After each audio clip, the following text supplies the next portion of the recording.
You think this is water? Think again, bro. Hi, guys. The Treatment of Bibi Haldar, written by Jhumpa Lahiri, read by me, Jordan Barclay, because I want to. Alright, let's dive in. For the greater number of her 29 years, Bibi Haldar suffered from an ailment that baffled family, friends, priests, palmists, spinsters, gem therapists, prophets, and fools. In efforts to cure her, concerned members of our town brought her holy water from 7 holy rivers. When we heard her screams and throes in the night, when her wrists were bound with ropes and stinging poultices pressed upon her, we named her in our prayers. Wise men had massaged eucalyptus balm into her temples, steamed her face with herbal infusions. At the suggestion of a blind Christian, she was once taken by a train to kiss the tombs of saints and martyrs. Amulets warding against the evil eye girded her arms and neck.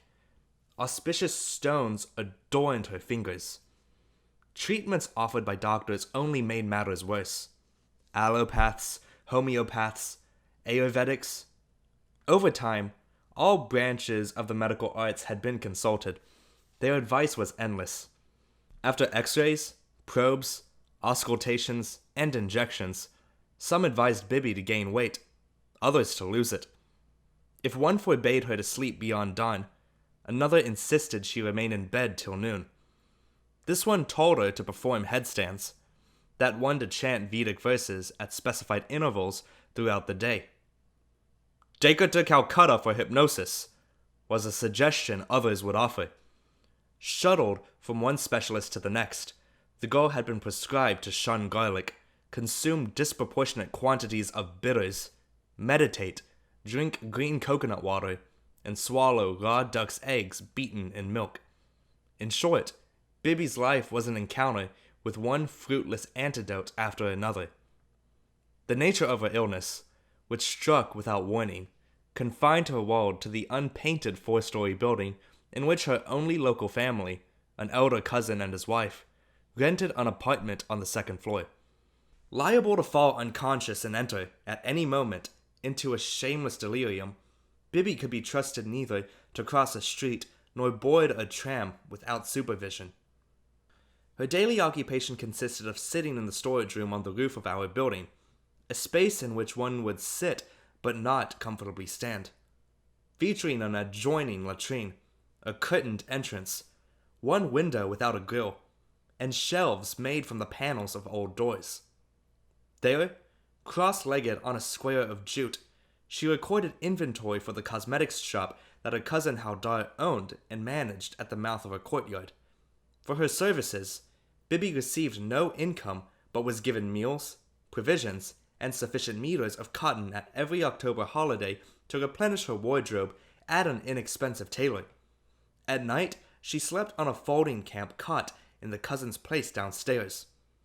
In the mornings, Bibi arrived in the storage room wearing cracked plastic slippers and a housecoat whose hem stopped some inches below the knee, a length we had not worn since we were 15. Her shins were hairless and sprayed with a generous number of pallid freckles.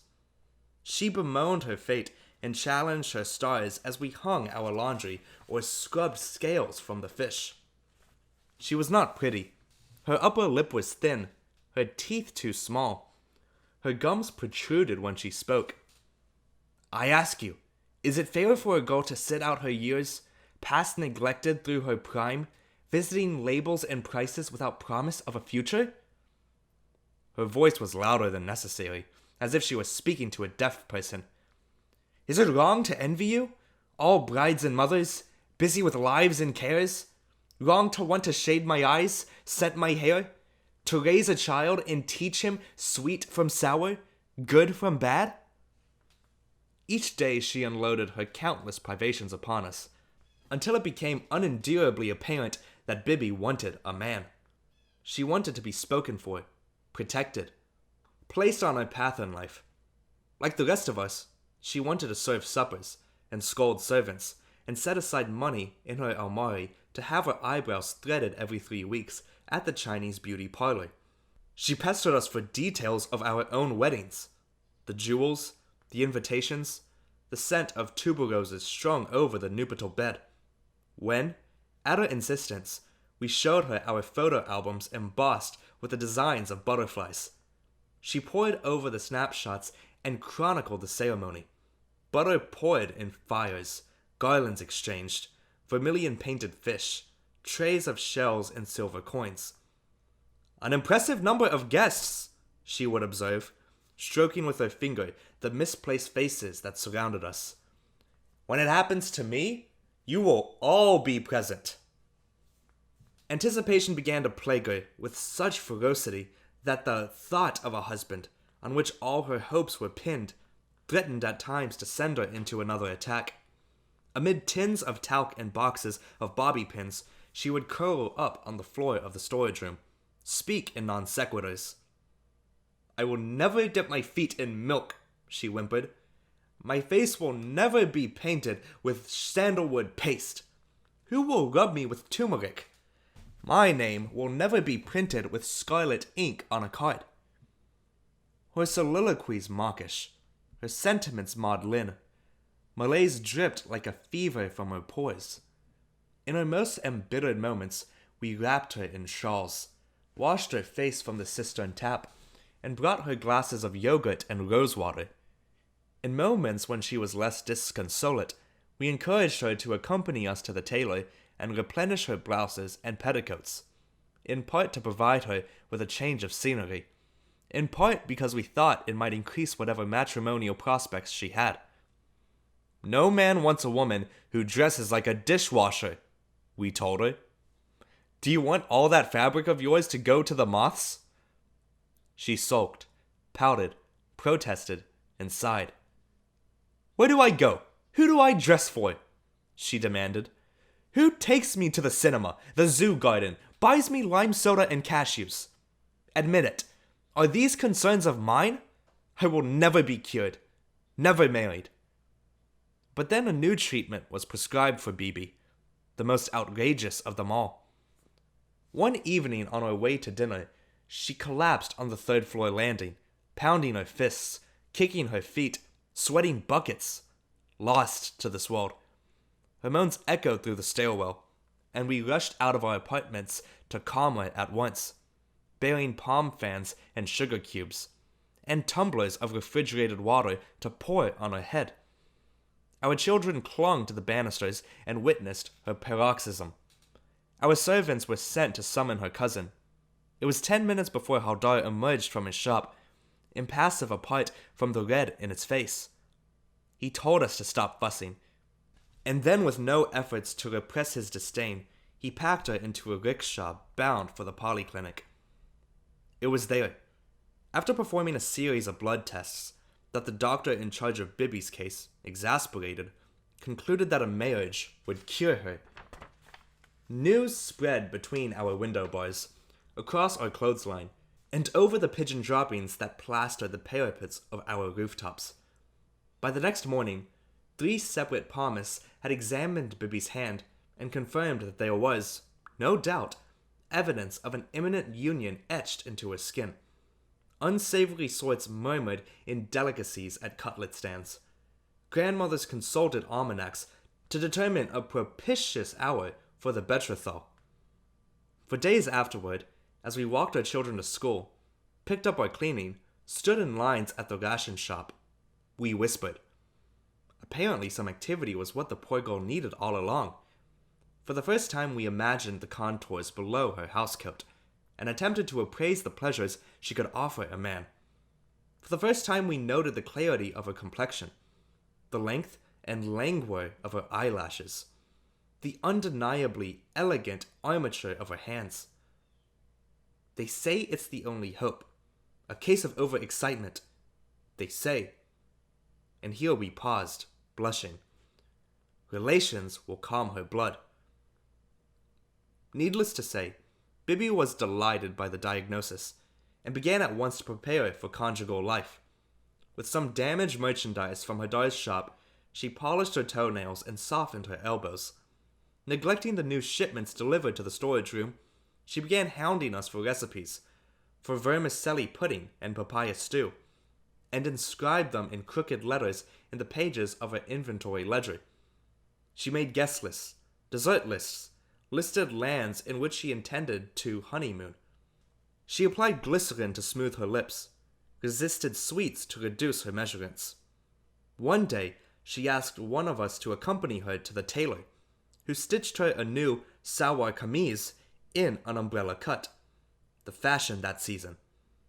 On the streets, she dragged us to the counters of each and every jeweler, peering into glass cases, seeking our opinions of tiara designs and locket settings. In the windows of sari shops, she pointed to a magenta Benghazi silk, and a turquoise one, and then one that was the color of marigolds. The first part of the ceremony I will wear this one, then this one, then this. But Haldar and his wife thought otherwise, immune to her fancies, indifferent to our fears. They conducted business as usual, stuffed together in that cosmetics shop no bigger than a wardrobe, whose walls were crammed on 3 sides with hennas, hair oils, pumice stones, and fairness creams. "We have little time for indecent suggestions," replied Haldar to those who broached the subject of Bibi's health. "What won't be cured must be endured. Bibi has caused enough worry, added enough to expenses, sullied enough the family name." His wife, seated beside him behind the tiny glass counter, fanned the model's skin above her breasts and agreed. She was a heavy woman whose powder, a shade too pale for her, caked in the creases of her throat. "Besides, who would marry her? The girl knows nothing about anything, speaks backward, is practically 30, can't light a coal stove, can't boil rice, can't tell the difference between a fennel and a cumin seed. Imagine her attempting to feed a man." They had a point. Bibi had never been taught to be a woman. The illness had left her naive in most practical matters. Haldar's wife, convinced that the devil himself possessed her, kept Bibi away from fire and flame. She had not been taught to wear a sari without pinning it in 4 different places. Nor could she embroider slipcovers or crochet shawls with any exceptional talent. She was not allowed to watch the television. Haldar assumed its electronic properties would excite her, and was thus ignorant of the events and entertainments of our world. Her formal studies had ended after the 9th standard. For Bibi's sake, we argued in favor of finding a husband. "It's what she's wanted all along," we pointed out. But Haldar and his wife were impossible to reason with. Their answer toward Bibi was fixed on their lips, thinner than the strings with which they tied our purchases. When we maintained that the new treatment deserved a chance, they contended. "Bibi possesses insufficient quantities of respect and self-control. She plays up her malady for the attention. The best thing is to keep her occupied, away from the trouble she invariably creates." "Why not marry her off then? It will get her off your hands at least." "And waste our profits on a wedding? Feeding guests? Ordering bracelets? Buying a bed? Assembling a dowry?" But Bibi's gripes persisted. Late one morning, dressed under our supervision in a sari of lavender eyelet chiffon and mirrored slippers lent to her for the occasion, she hastened in uneven steps to Haldar's shop and insisted on being taken to the photographer's studio so that her portrait, like those of other brides-in-waiting, could be circulated in the homes of eligible men. Through the shutters of our balconies we watched her. Perspiration had already left black moons beneath her armpits. "Apart from my x-rays, I have never been photographed," she fretted. "Potential in-laws need to know what I look like." But Haldar refused. He said that anyone who wished to see her could observe her for themselves, weeping and wailing and warding off customers. She was a bane for business, he told her, a liability and a loss. Who in this town needed a photo to know that? The next day, Bibi stopped listing inventory together and regaled us, Instead, with imprudent details about Haldar and his wife. On Sundays, he plucks hair from her chin. They keep their money refrigerated under lock and key. For the benefit of neighboring rooftops, she strutted and shrieked. With each proclamation, her audience explained. In the bath, she applies chickpea flour to her arms because she thinks it will make her paler. The third toe on her right foot is missing. The reason they take such long siestas is that she is impossible to please. To get her to quiet down, Haldar placed a one-line advertisement in the town newspaper in order to solicit a groom. Girl, unstable, height 152 centimeters, seeks husband. The identity of the prospective bride was no secret to the parents of our young men, and no family was willing to shoulder so blatant a risk. Who could blame them? It was rumored by many that Bibi conversed with herself in a fluent but totally incomprehensible language, and slept without dreams. Even the lonely, four-toothed widower who repaired our handbags in the market could not be persuaded to propose. Nevertheless, to distract her, we began to coach her in wifely ways. Frowning like a rice pot will get you nowhere. Men require that you caress them with your expression. As practice for the event of encountering a possible suitor, we urged her to engage in small conversations with nearby men. When the water bearer arrived, at the end of his rounds, to fill Bibi's urn in the storage room, we instructed her to say, "How do you do?" When the coal supplier unloaded his baskets on the roof, we advised her to smile and make comment about the weather. Recalling our own experiences, we prepared her for an interview. Most likely, the groom will arrive with one parent, a grandparent, and either an uncle or aunt. They will stare, ask several questions. They will examine the bottoms of your feet, the thickness of your braid. They will ask you to name the prime minister, recite poetry, feed a dozen hungry people on half a dozen eggs. When 2 months had passed without a single reply to the advertisement, Haldar and his wife felt vindicated. Now do you see that she is unfit to marry? Now do you see no man of sane mind would touch her? Things had not been so bad for Bibi before her father died. The mother had not survived beyond the birth of the girl. In his final years, the old man, a teacher of mathematics in our elementary schools, had kept his assiduous track of Bibi's illness in hopes of determining some logic to her condition. To every problem, there is a solution, he would reply whenever we inquired after his progress. He reassured Bibi. For a time he reassured us all. He wrote letters to doctors in England, spent his evenings reading casebooks at the library, gave up eating meat on Fridays in order to appease his household god. Eventually, he gave up teaching as well, tutoring only from his room, so that he could monitor Bibi at all hours. But though in his youth he had received prizes for his ability to deduce square roots from his memory, he was unable to solve the mystery of his daughter's disease. For all his work, his records led him to conclude only that Bibi's attacks occurred more frequently in summer than winter, and that she had suffered approximately 25 major attacks in all. He created a chart of her symptoms with directions for calming her, and distributed it throughout the neighborhood. But these were eventually lost, or turned into sailboats by our children, or used to calculate grocery budgets on the reverse side. Apart from keeping her company, apart from soothing her woes, apart from keeping an occasional eye on her, there was little we could do to improve the situation. None of us were capable of understanding such desolation. Some days, after siesta, we combed out her hair, remembering now and then to change the part in her scalp so that it would not grow too broad. At her request, we powdered the down over her lips and throat, penciled definition into her eyebrows, and walked her to the banks of the fish pond where our children played cricket in the afternoon. She was still determined to lure a man. "Apart from my condition, I am perfectly healthy," she maintained, seating herself on a bench along the footpath where courting men and women strolled hand in hand. I have never had a cold or flu.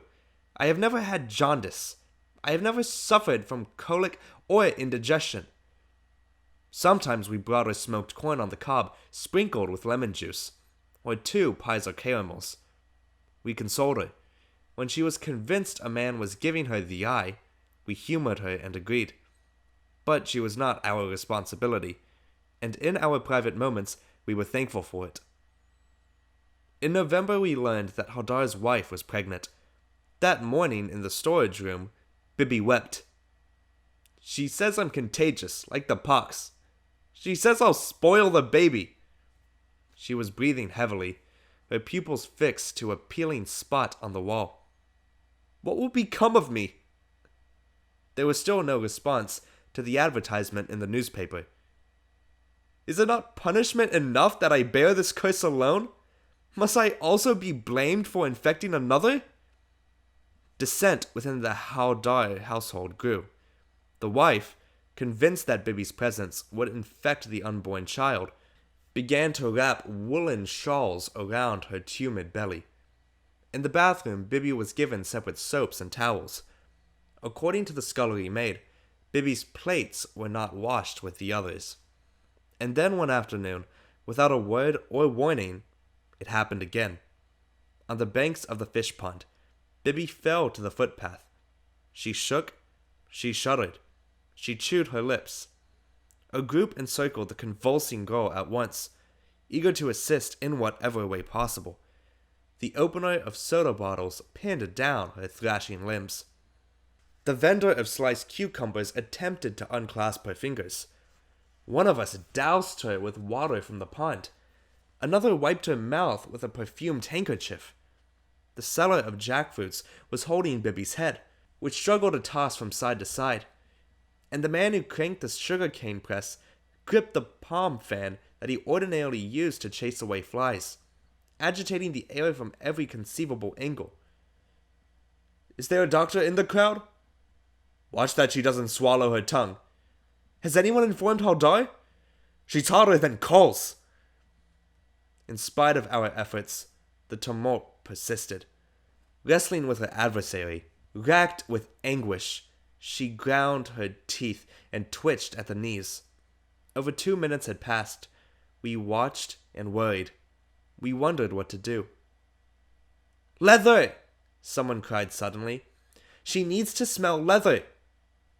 Then we remembered. A cowhide sandal held under her nostrils was what had finally freed Bibi from the clutches of her torment. Bibi, what happened? Tell us what happened, we asked when she opened her eyes. I felt hot, then hotter. Smoke passed before my eyes. The world went black. Didn't you see it? A group of our husbands escorted her home. Dusk thickened, conch shells were blown, and the air grew dense with the incense of prayers. Bibi muttered and staggered, but said nothing. Her cheeks were bruised and nicked here and there. Her hair was matted, her elbows caked with dirt, and a small piece of one front tooth was missing. We followed behind, at what we assumed to be safe distances, holding our children by the hand. She needed a blanket, a compress, a sedative tablet. She needed supervision. But when we reached the courtyard, Haldar and his wife would not have her in the flat. The medical risk is too great for an expectant mother to be in contact with a hysterical person, he insisted. That night, Bibi slept in the storage room. Their baby, a girl, was delivered by forceps at the end of June.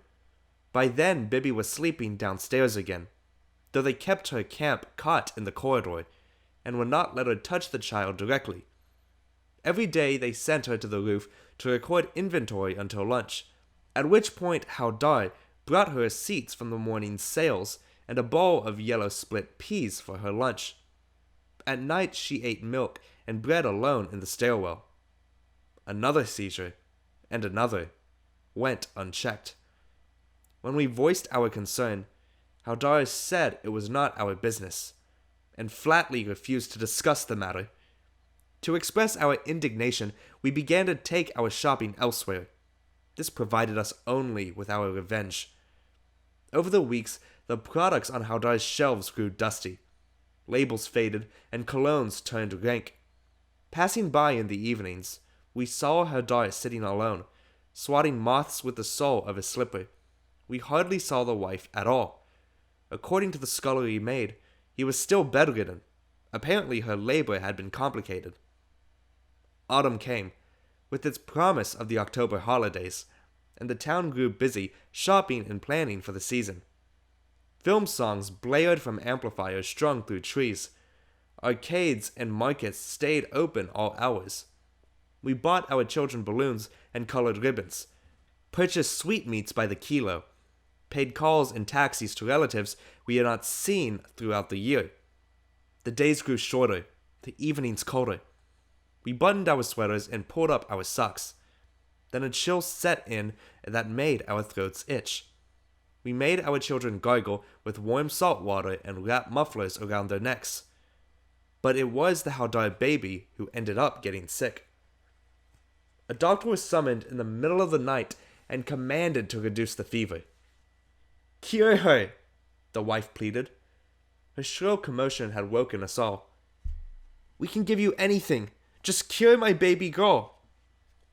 The doctor prescribed a glucose formula, crushed aspirins in a mortar, and told them to wrap the child with quilts and covers.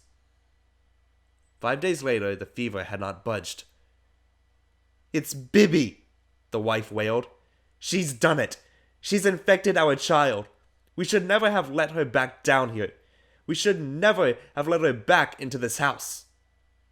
And so Bibi started to spend her nights in the storage room again. At the wife's insistence, Haldar even moved her camp cot up there, along with a tin trunk that contained her belongings.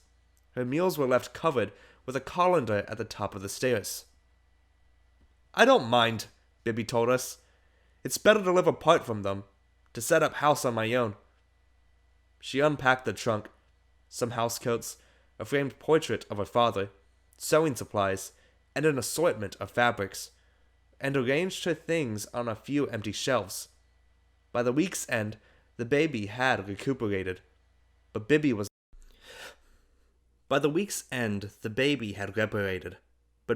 not asked to return downstairs. "Don't worry, it's not as if they've locked me in here," she said in order to set us at ease. "The world begins at the bottom of the stairs. Now I am free to discover life as I please." But in truth, she stopped going out altogether. When we asked her to come with us to the fish pond or go to see the temple decorations, she refused, claiming that she was stitching a new curtain to hang across the entrance of a storage room. Her skin looked ashen. She needed fresh air. "What about finding your husband?" we suggested. "How do you expect to charm a man sitting up here all day?" Nothing persuaded her. By mid-December, Haldar cleared all the unsold merchandise off the shelves of his beauty shop and hauled them in boxes up to the storage room. We had succeeded in driving him more or less out of business. Before the year's end, the family moved away, leaving an envelope containing 300 rupees under Bibi's door. There was no more news of them.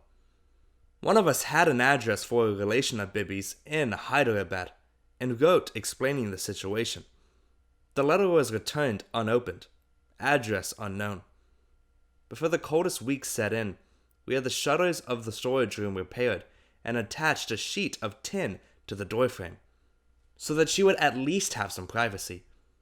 Someone donated a kerosene lamp. Another gave her some old mosquito netting and a pair of socks without heels. At every opportunity, we reminded her that we surrounded her, that she could come to us if she ever needed advice or aid of any kind. For a time, we sent our children to play on the roof in the afternoons, so that they could alert us if she was having another attack. But each night, we were left alone. Some months passed. Bibi had retreated into a deep and prolonged silence. We took turns leaving her plates of rice and glasses of tea. She drank a little, ate less, and began to assume an expression that no longer matched her years. At twilight, she circled the parapet once or twice, but she never left the rooftop. After dark, she remained behind the tin door and did not come out for any reason. We did not disturb her. Some of us began to wonder if she was dying. Others concluded that she had lost her mind. One morning in April, when the heat had returned for drying lentil wafers on the roof, we noticed that someone had vomited by the cistern tap. When we noticed this, a second morning as well, we knocked on Bibi's tin door, where there was no answer, and we opened it ourselves, as there was no lock to fasten it. We found her lying on the camp cot. She was about 4 months pregnant. She said she could not remember what happened. She would not tell us who had done it. We prepared her semolina with hot milk and raisins. Still, she would not reveal the man's identity. In vain, we searched for traces of the assault, some sign of the intrusion, but the room was swept and in order. On the floor beside the cot, her inventory ledger, open to a fresh page, contained a list of names. She carried the baby to full term, and one evening in September, we helped her deliver a son. We showed her how to feed him and bathe him and lull him to sleep. We bought her an oilcloth and helped her stitch clothes and pillowcases out of the fabric she had saved over the years.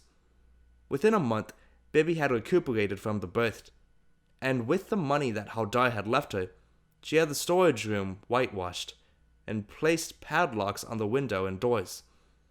Then she dusted the shelves and arranged the leftover potions and lotions, selling Haldar's old inventory at half price. She told us to spread word of sales, and we did. From Bibi, we purchased our soaps and kohl, our combs and powders, and when she has sold the last of her merchandise, she went by taxi to the wholesale market, using her profits to restock the shelves. In this manner, she raised the boy and ran a business in the storage room, and we did what we could to help. For years afterward, we wondered who in our town had disgraced her. A few of our servants were questioned, and in tea stalls and bus stands. Possible suspects were debated and dismissed. But there was no point in carrying out an investigation. She was, to the best of our knowledge, cured. End of the Treatment of Bibi Haldar, written by Jhumpa Lahiri, read by me, Jordan Barclay, just because I want to. Whew, this was intense. If you enjoyed the production of this audio, if you could give the video a like, I'd appreciate it. It'd mean a lot to me. If you want me to read more, or do you have any recommendations on what I should read next, comment below and I'll see if I can get to it as soon as possible. And if you want to be updated on audio recordings, hit the subscribe button and ring the bell for notifications. Alright guys, this has been a great time. I'll see you with another short story soon. Until then, I'm out. Peace.